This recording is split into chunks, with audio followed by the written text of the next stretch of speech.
Josh wastes your time. How useless is philosophy? Part 1. I am making this video mostly to waste your time, not so much to waste my own. And so I'm probably just going to shoot it continuously with all kinds of errors in it and not edit it. In the middle, I'm probably going to go and get something to eat, and I'll probably eat it while I'm talking to you. Because disrespecting your time, it may require me to disrespect my own time a little bit, but there's, why overdo it?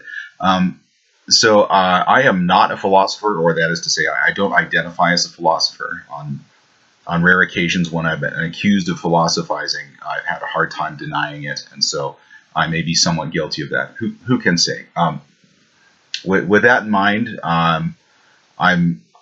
you may find me contradicting myself at some point, and I'm okay with that because I've noticed that philosophers do contradict themselves, and I can give various examples of that. My understanding of philosophy is that it doesn't necessarily need to be internally consistent to provide whatever value it may provide, because it exists to be contemplated rather than necessarily agreed with or disagreed with. And the exercise of noting philosophers contradicting themselves is a good exercise.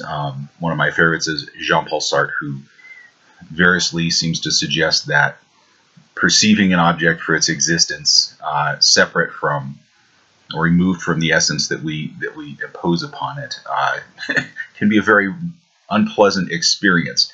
And yet in The Flies, he has Zeus explaining that even the heaviness of rocks is a goodness that he has put into all things, and which humans fail to appreciate. So, but both things are worth contemplating, whether you agree with them or not. And okay, yeah, I'm getting way off track. That's great. Okay, a reason why I don't like to identify as a philosopher is that I'm essentially a cynic, but I don't diligently practice my cynicism. I diverge from it greatly at times, and so if you see me getting off track from my cynicism, don't be surprised. I'm a deeply flawed individual. Okay, so what am I going to waste your time with today?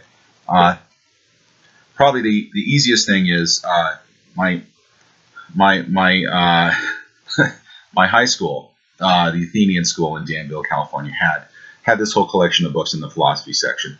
And since I was a faculty child, I often was so bored that I literally had nothing better to do than to go to the library during those long vacations in which I would see almost nobody, and pull out either random books, or I guess not random, but I would pull out books and try to get anything I could out of them.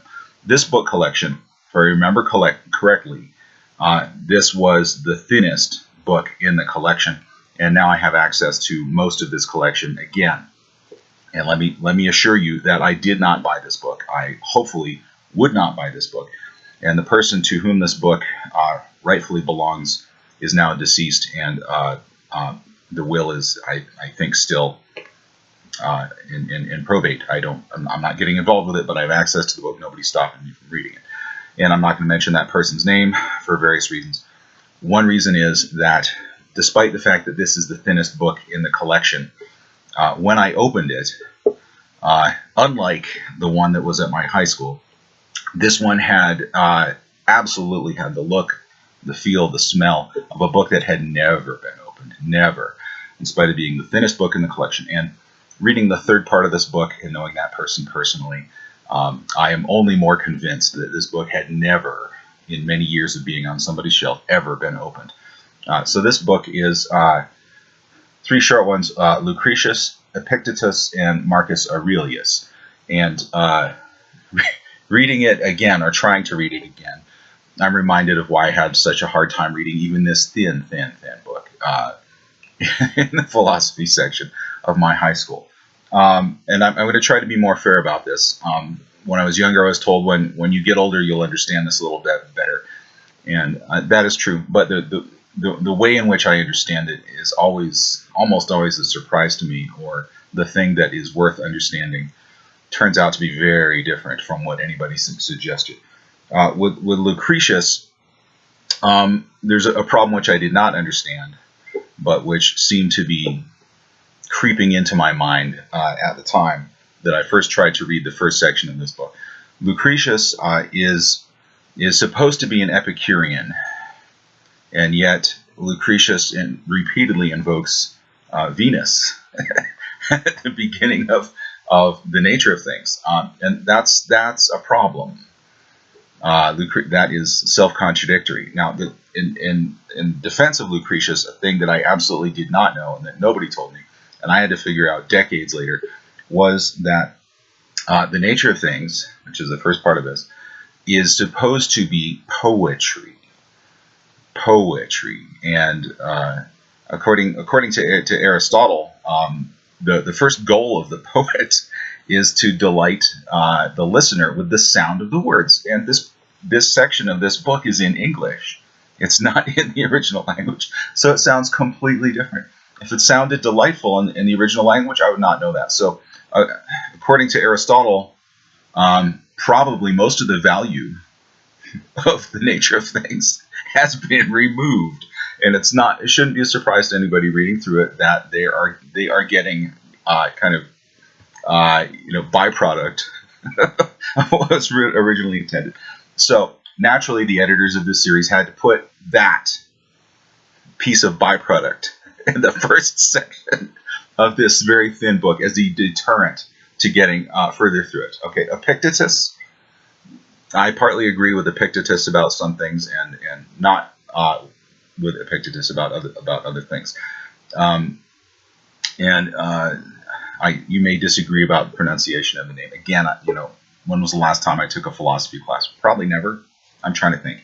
Okay, Epictetus seems to hold the opinion that things in the universe exist in order to serve man, which is not.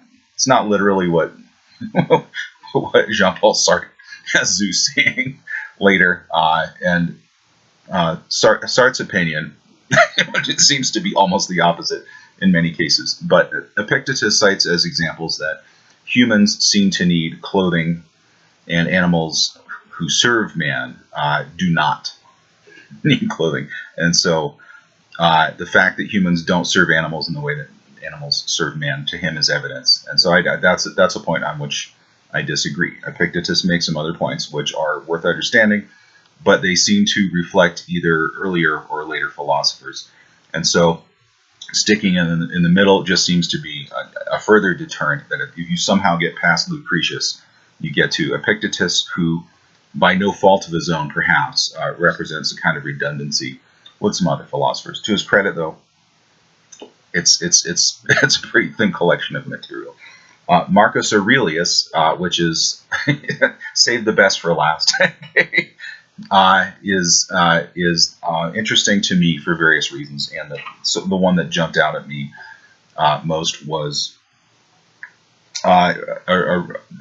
he's famous for various things, but the thing that really hit me on the head was that he does a better job than Hegel, suggesting that if you define the thing that you look at in terms of the things in terms of its components or the elements which go into it. Also, you should define a thing not in terms of what it is strictly, but also in terms of what it was. And he says in terms of the things into which it will be resolved. But he does not, in this English edition anyway, frame this with the same surety that you see Hegel using, not only in English translation, but also in the original German. And I have taken issue with Hegel repeatedly in a way that I cannot take issue with Marcus Aurelius. So, at least as translated, they make a similar point, but Aurelius seems to make it for a different reason, and he seems to make it much earlier than Hegel. And so, what the Hegelians keep citing as the secret that Hegel has revealed to them is no. It is just kind of offered flippantly, almost flippantly, or as just a part of a list of things that might be important to consider. Much earlier by Marcus Aurelius. And so am I supposed to think that, I can believe most Hegelians have never read Marcus Aurelius. Should I believe that Hegel never read Marcus Aurelius? Or cryptomnesia, or whatever I don't know. and I'm not claiming that Aurelius is the first person to make this point or the last person, or there's no one. I don't know. I'm just making this comparison because I have an issue with the Hegelians, and this is now 10 minutes of video, so I guess I better pretend I'm done.